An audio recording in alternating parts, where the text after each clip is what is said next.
Nifty 25,000, 25,000 Nifty যাবে। কিন্তু কবে যাবে, কিভাবে যাবে, এই ভিডিওতে আমি আপনাদের সঙ্গে ডিসকাস করব। এবং আগামীকাল মার্কেটে ট্রেডিংয়ের জন্য ইম্পর্টেন্ট লেভেল কি থাকবে, নিফটি, ব্যাঙ্ক নিফটি, ওভারঅল মার্কেটের দু একটা স্টক নিয়েও এই ভিডিওতে আমি ডিসকাশন করব। কয়েকদিন ভিডিও আসেনি, ভিডিও আবার রেগুলার আসবে। প্রথমে আমি এখান থেকে নিফটির উইকলি চার্ট যদি দেখে নিই, দেখুন লাস্ট 4টে উইক থেকে যদি আমরা দেখি, মার্কেট ফুল সাইডওয়েজ মোডে আছে। সাইডওয়েজ টু বুলিশ সেন্টিমেন্টের মধ্যে দিয়ে মার্কেট চলছে। দ্যাট মিনস মার্কেট যখনই ডিপ এসছে, সেই ডিপে মার্কেটে বাইং এসছে এবং মার্কেট নিফটি ক্লোজ দিয়েছে 24,207 কাছাকাছি লাস্ট দিনে। 24,200 উপরে ক্লোজিং, একটা ভালো ক্লোজিং। সেম যদি আমরা ব্যাঙ্ক নিফটির ক্ষেত্রেও দেখি, ব্যাঙ্ক নিফটিও একই রকম চার্ট প্যাটার্ন আপনি দেখতে পারবেন। এবং ব্যাঙ্ক নিফটিতে লাস্ট দিনে অনেকটা রিকভারি করেছে লাস্ট দুদিনে, এবং ব্যাঙ্ক নিফটিও একটা সাইডওয়েজ মুভমেন্ট। লাস্ট 4 সপ্তাহ যদি আমরা দেখি, তাহলে ব্যাঙ্ক নিফটিও কিন্তু একটা সাইডওয়েজ মুভমেন্টের মধ্যে দিয়ে চলছে। এইরকম সিচুয়েশনের মধ্যে দিয়ে ট্রেডিং প্ল্যান কি থাকবে, আগামীকালের জন্য ইম্পর্টেন্ট লেভেল কি থাকবে, এবং ইন্ট্রাডেতে সোমবারের জন্য আমি ট্রেড প্ল্যান কিভাবে করব। আরেকটা ইন্ডেক্স যেটা মিড ক্যাপ সিলেক্ট, আমি লাস্ট ভিডিওতেও 2 সপ্তাহ লাস্ট জবে ভিডিও বানিয়েছিলাম, আপনাদের সঙ্গে শেয়ার করে গেছিলাম যে মিড ক্যাপ সিলেক্ট ইন্ডেক্স এখান থেকে ভালো লাগছে। এবং মিড ক্যাপ সিলেক্ট ইন্ডেক্স যদি আপনি দেখেন, তাহলে অল টাইম হাইয়ের উপরে ক্লোজ দিয়েছে, এবং ক্লোজিং বেসিসে যদি দেখেন, তাহলে মিড ক্যাপ সিলেক্টের যে ক্লোজিং, সেটা 14,820 কাছাকাছি ক্লোজ দিয়েছে, এবং এটা all time high closing, all time high লেভেলে এখানে মার্কেট টিকেছে। এটা একটা পজিটিভ ফ্যাক্টর। তো এখান থেকে 3টে ইন্ডেক্সের ক্ষেত্রে পজিটিভ, নেগেটিভ এবং মার্কেটে ইম্পর্টেন্ট লেভেল কালকের জন্য কি হতে পারে। আর জুলাই মাস জেনারেলি পজিটিভ মাস হয়, যদি হিস্টোরিক্যাল সিজনালিটি আমি দেখি, তাই জুলাই মাসে একটা পজিটিভ সেন্টিমেন্ট মার্কেটে কাজ করে। তো জুলাই মাসের পার্সপেক্টিভ থেকে মার্কেটকে এখানে 25,000 লেভেল যেতে গেলে বেশি মুভমেন্ট দরকার নেই। এখন নিফটি চলছে 24,200, যদি এখান থেকে 3% মুভমেন্ট উপরের দিকে নিফটির আসে, 3%, তাহলে 750 পয়েন্টের প্রায় মুভমেন্ট বা 700 পয়েন্টের মুভমেন্ট যদি হয়, তাহলে নিফটি কিন্তু 24,900 যেতে পারে এই মাসেতেই, যেখানে নিফটি ট্রেডিং সেশন বেশি দিন নেই। এর মধ্যে ইম্পর্টেন্ট যে ফ্যাক্টর, যুদ্ধের কথা দেখুন, যুদ্ধ কি চলছে কি চলছে না, আমাদের এখানে বসে ডোনাল্ড ট্রাম্প তার প্রয়োজন অনুসারে যেভাবে পজিশন বানায় এবং সেভাবে তিনি সেভাবে বলেন, এবং তার বেসিসে মার্কেটের মুভমেন্ট হয়। যেমনটি আমরা লাস্ট উইকে একটা দিন দেখেছিলাম যে 1টার পরের থেকে যে মুভমেন্ট এসেছিল মার্কেটে, সেই মুভমেন্ট মার্কেটে সাস্টেইন করেনি, এবং 1টার পরের থেকে মার্কেট উপরের দিকে নিচের দিকে কন্টিনিউ মুভমেন্ট দেখায়, এবং সেখান থেকে নিফটি একটা কারেকশন, নিফটি 23,800 কাছাকাছি আসে, এবং সেখান থেকে নিফটি আবার বাউন্স দিয়ে উপরের দিকে গেছে। তো ডেইলি চার্ট যদি দেখি, দেখুন ডেইলি চার্টে এই হচ্ছে নিফটির একদম, মানে যদি আপনি চার্ট প্যাটার্ন ট্রেন্ড দেখেন, কিছুই তো আপনি এখান থেকে দেখতে পারবেন না।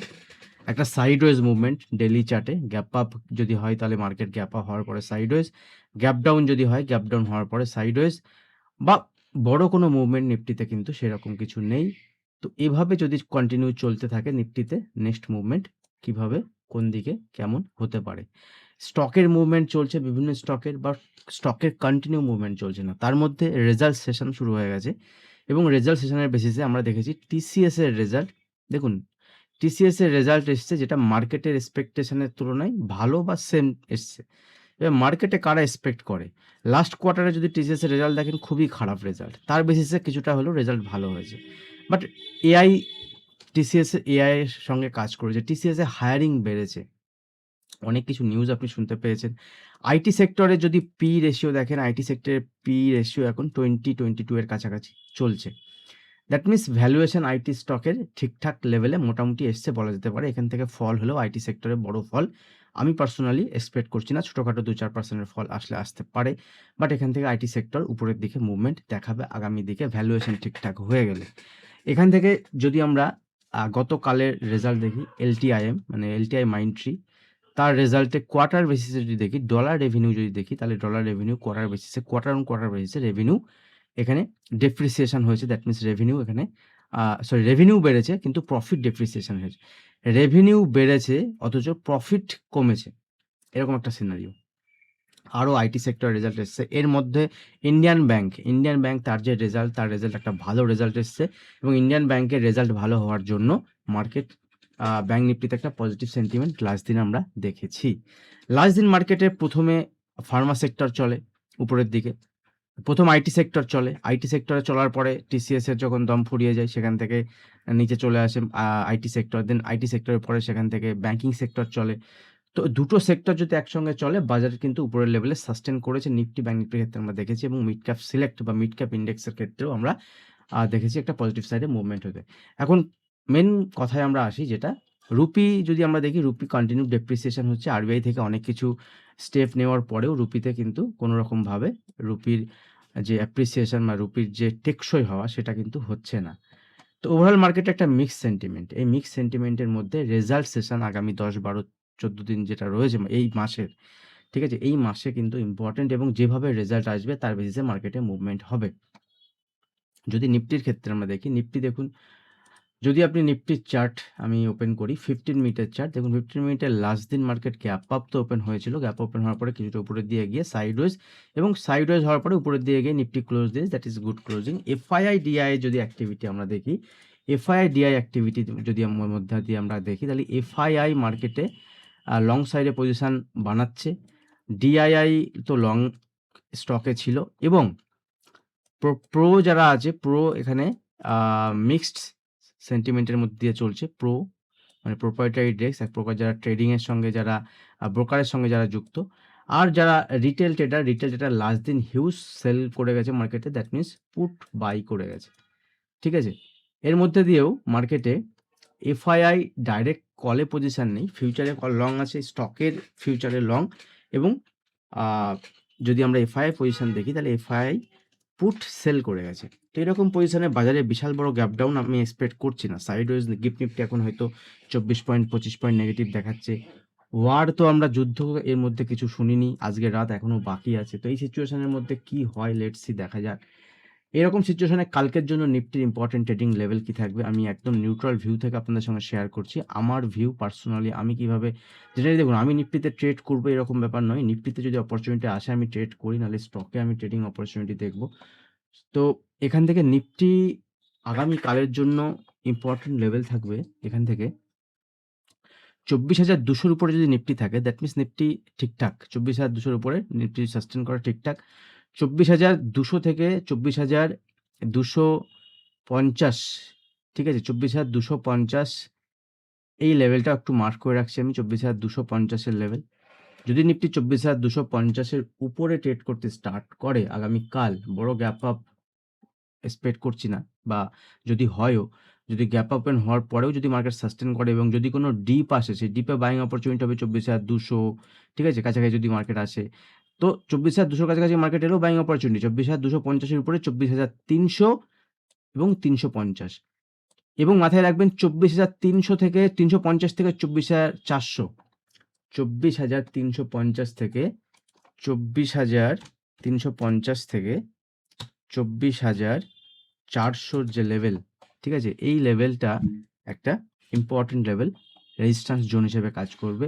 যদি 24,400 উপরে মার্কেট সাস্টেন করে তাহলে নিফটি 24,500 লেভেলও দেখাতে পারে। কাল না দেখালে 2-1 দিনের মধ্যে দেখাবে এবং তারপরে আমি ভিডিও যদি রোজ বানাই, আপনাদের সাপোর্ট পাই, নিশ্চয়ই আমি ডিসকাস করব। মার্কেটের ভয় কোথায়? দেখুন, ভয় হচ্ছে একটাই, যদি 24,150 এর নিচে মার্কেট ট্রেড করতে স্টার্ট করে, মার্কেটের ফার্স্ট উইকনেস দেখানো স্টার্ট করবে 24,150, ঠিক আছে? এই 24,150 এর নিচে যদি মার্কেট এখানে দেখা যায় যে মার্কেট এখানে কাজ করছে 24,100 র নিচে, 24,150 এর নিচে, সাবধান হয়ে যান মার্কেটে। 24,150, 150, ঠিক আছে? 24,150 এর নিচে যদি মার্কেট ট্রেড করতে স্টার্ট করে তাহলে মার্কেট উইকনেস আসবে। ছোট কোয়ান্টিটিতে পুট সাইডে পজিশন তৈরি করলে 24,100 লেভেল নিচের দিকে, 24,000 লেভেল নিচের দিকে দেখাতে পারে। এই হচ্ছে ওভারঅল নিফটির অ্যানালিসিস, ঠিক আছে? ধীরে ধীরে মার্কেট জুলাই মাসে এক্সপেকটেশন উপরের দিকে যেতে পারে এবং নিচে ডিপ এলে ডিপে বাইং অপরচুনিটি হবে। 14 তারিখ ইম্পর্টেন্ট একটা দিন। 14 তারিখ হচ্ছে ইউএস এর ফেডের ইউএস এর ইনফ্লেশন ডেটা আসবে। সেই ইনফ্লেশন ডেটা যদি পজিটিভ হয় মার্কেটের জন্য, যদি কম আসে, তাহলে সেটা ফেড রেট কাট করতে পারে এবং সেরকম যদি কোনো কিছু দেখা যায় সেটা মার্কেটের জন্য, ইউএস মার্কেটের জন্য পজিটিভ এবং আমাদের মার্কেটের জন্য সেটা কিন্তু একটা পজিটিভ সেন্টিমেন্ট কাজ করবে। যদি তার মানে সেখান থেকে আমাদের মার্কেটে সবথেকে বড় প্রবলেম কি? ক্রুড অয়েলের প্রাইস। যদি ক্রুডের প্রাইস কম থাকে, তাহলে ব্যাংক নিফটি চলবে। যদি ক্রুডের প্রাইস কম না থাকে, তাহলে ব্যাংক নিফটি চলবে না, মার্কেট চলবে না। ওভারঅল আইটি সেক্টর সাপোর্ট দেওয়ার চেষ্টা করছে, বাট এটা এখনো পর্যন্ত আইটি সেক্টরে যে সমস্ত রেজাল্ট এসছে বা আসছে, এগুলো বিশাল ভালো রেজাল্ট নয়। এগুলো জাস্ট কম্পারেটিভলি যদি দেখি আগের কোয়ার্টারের তুলনায় এই কোয়ার্টারে ধরাশায়ী হয়নি কোম্পানি এবং প্রাইস অলরেডি অনেকটাই ফ্যাক্টরড আছে। প্রাইস অনেকটা ফ্যাক্টর করে চলছে, এটাই হচ্ছে বিষয়, আর কোনো বিষয় নেই। বিশাল ভালো রেজাল্ট আইটিসি। এর মধ্যে যদি দেখি ইন্ডিয়ান ব্যাংক যে স্টকটা ব্যাংকিং সেক্টরের মধ্যে রেজাল্ট ভালো এসছে, এবং ইন্ডিয়ান ব্যাংকের রেজাল্ট যদি এখান থেকে ভালো হয়, তো সেই ক্ষেত্রে দেখা যাচ্ছে যে গভর্নমেন্ট সেক্টরের বাকি ব্যাংকের রেজাল্টও ভালো হতে পারে। এই উমিদ, এই আশাতে ব্যাংক নিফটিতে একটা রিকভারি এসছে। যেমন ব্যাংক নিফটির লেভেল দেখে নিই, দেখুন 58,000 bank Nifty sideways. Daily chart যদি দেখি, দেখুন ডেলি চার্টেও ব্যাংক নিফটিতে ফল এসেছিল, দেন দুদিনে recovery, but bank Nifty sideways একটা রেঞ্জের মধ্যে রয়েছে। 58,000 এর উপরে ব্যাংক নিফটি থাকলে ব্যাংক নিফটি ঠিক আছে। ব্যাংক নিফটি যদি উপরের দিকে যায়, তাহলে 58,500 লেভেলই হচ্ছে ব্যাংক নিফটি। 500 থেকে 600 লেভেল, এই লেভেলই হচ্ছে ব্যাংক নিফটির জন্য ইম্পর্টেন্ট রেজিস্ট্যান্স লেভেল। যতক্ষণ ব্যাংক নিফটি 58,600 এর নিচে আছে, তো বড় কোনো মুভমেন্ট এক্সপেক্ট করবে না। যদি ব্যাংক নিফটি, দেখুন ব্যাংক নিফটি যদি 25,000 যায়, ব্যাংক নিফটি কিন্তু 60,000 যেতে পারে। 60,000 নিফটি 25,000 এবং ব্যাংক নিফটি 60,000, এই দুটো লেভেল আমি আপনাদের দিলাম যে এই মাসে যদি সব ঠিকঠাক থাকে, তাহলে এই লেভেল কিন্তু ব্যাংক নিফটি 60,000 দেখাতে পারে, এবং 60,000 25,000 এগুলো সাইকোলজিক্যাল লেভেল। তো যদি উপরের দিকে মুভমেন্ট হয়, মার্কেটের ট্রেন্ড নেই। দেখুন ট্রেন্ড যখনই আপনি চেষ্টা করছেন মার্কেট উপরের দিকে যাবে বলে এখান থেকে কল ধরে বসবেন, তখন দেখবেন মার্কেট তারপরের দিন থেকে গ্যাপ আপ নিচে। আবার দেখবেন মার্কেট এখান থেকে যদি আমি নিজে পার্সোনালি এখান থেকে কল নিয়েছিলাম, বাট সেই কলে কিন্তু আমি পজিশন হোল্ড করতে পারিনি, বুক করে নিয়েছি। তো কারণ এখানে অপশনে যদি আপনি নিতে চান পারবেন না, যদি ফিউচারে নিতে চান তবেই পারবেন। ফিউচারে প্রপার হেজিংয়ের মাধ্যমে ফিউচার আপনি হোল্ড করলেন, পুট বাই করলেন, বা ফিউচার হোল্ড করলেন, কল সেল করলেন, বড় টাকা দরকার। সেরকম যদি পজিশন হয়, সেরকম যদি বড় টাকা মানে কি, একটা অ্যাকাউন্টে ভালো ক্যাপিটাল দরকার, সেরকম যদি হয় তবেই সম্ভব, আদারওয়াইজ কিন্তু সম্ভব নয়। তো এটা বড় প্লেয়ার খেলা, ছোট প্লেয়ারের খেলা এখানে নয়। তো আপনাকে লেভেল নিয়ে সঠিক জায়গায় যদি এন্ট্রি এক্সিট করতে পারেন, তাহলে প্রফিট হবে, আদারওয়াইজ এই মার্কেটে প্রফিট করা এক প্রকার চাপেরই বলতে পারেন। স্টক ওয়াইজ যদি দেখেন, স্টকের মুভমেন্ট হচ্ছে, স্টকের মুভমেন্ট চলবে, এবং স্টকেতেও ইন্ট্রাডেতে মুভমেন্ট নিয়ে এক্সিট করাটাই ভালো। ব্যাংক নিফটি 58,600 উপরে গেলে ব্যাংক নিফটি এখান থেকে 59,000 এবং 59,000 এর উপরে ব্যাংক নিফটি 60,000 পর্যন্ত যেতে পারে। কালকের জন্য ব্যাংক নিফটির ট্রেডিং লেভেল কি থাকবে, ইন্ট্রাডে যদি ট্রেড করি, তাহলে ইন্ট্রাডের জন্য কালকে ব্যাংক নিফটি এখান থেকে ইম্পর্টেন্ট লেভেল হচ্ছে, দেখুন যদি ব্যাংক নিফটি 57,800 লেভেলকে হোল্ড করে যায়, তাহলে গুড, ঠিক আছে।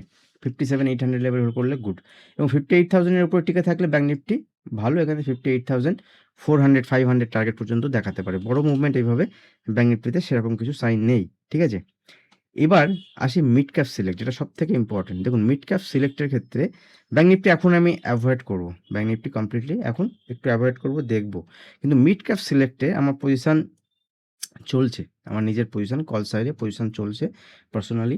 তো আমি জাস্ট এখানে শেয়ার করলাম আপনাদের সঙ্গে, এবং লাস্ট দিনের যে ফল এসেছিল, সেই ফলের পরের থেকে যদি আপনি দেখেন, তাহলে মিড ক্যাপ সিলেক্টের এখান থেকে প্রপার হেজিংয়ের মাধ্যমে আমি পজিশন বানিয়েছি। তো এখান থেকে যদি মিড ক্যাপ সিলেক্টকে দেখেন, তাহলে 15,000 উপরে যে ক্লোজিং, 14,800 উপরে ক্লোজিং, এবং যদি মিড ক্যাপ সিলেক্ট নিচে আসে, নিচে এলে এখানে 14,700, 14,650, এর নিচে এলে কিন্তু হবে না। এটা ট্রেন্ড লাইন যেটা আমি ড্র করেছি দেখতে পাচ্ছেন, এর নিচে এলে উইক। যদি মিড ক্যাপ সিলেক্ট এখান থেকে টিকে থাকে 14,800, 14,750 এইসব লেভেলে, তাহলে এখান থেকে নিচে এলে বাইং সাইড অপরচুনিটি হবে। ইন্ট্রাডে 15 মিনিটের চার্ট ওপেন করছি, দেখুন মিড ক্যাপ সিলেক্ট লাস্ট দিন একদম ডে হাইতে গিয়ে ক্লোজ দিয়েছে। নিচে এলে এখানে আপনি ধরে রাখুন 14,750 ইম্পর্টেন্ট সাপোর্ট লেভেল থাকবে। আর উপরের দিকে যদি লেভেল ব্রেক করে, এর নেক্সট টার্গেট হতে পারে এখানে 14,950 থেকে 15,000, এবং 15,000 লেভেল ব্রেক করলে এই 15,200 গেলেও আমি আশ্চর্য হব না এই মাসের ক্ষেত্রে, ঠিক আছে। তো এই হলো ওভারঅল অ্যানালিসিস। স্টকের ক্ষেত্রে একটা স্টক আমি আপনাদের সঙ্গে শেয়ার করছি, বেশ কয়েকটি স্টক আমার কাছে আছে, বাট একটা স্টক আমি শেয়ার করছি আপনাদের সঙ্গে, সেটা হচ্ছে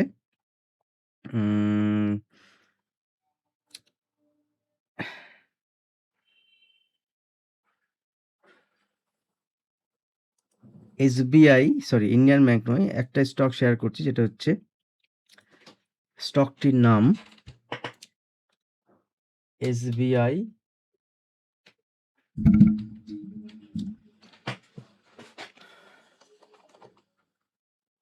1 মিনিট।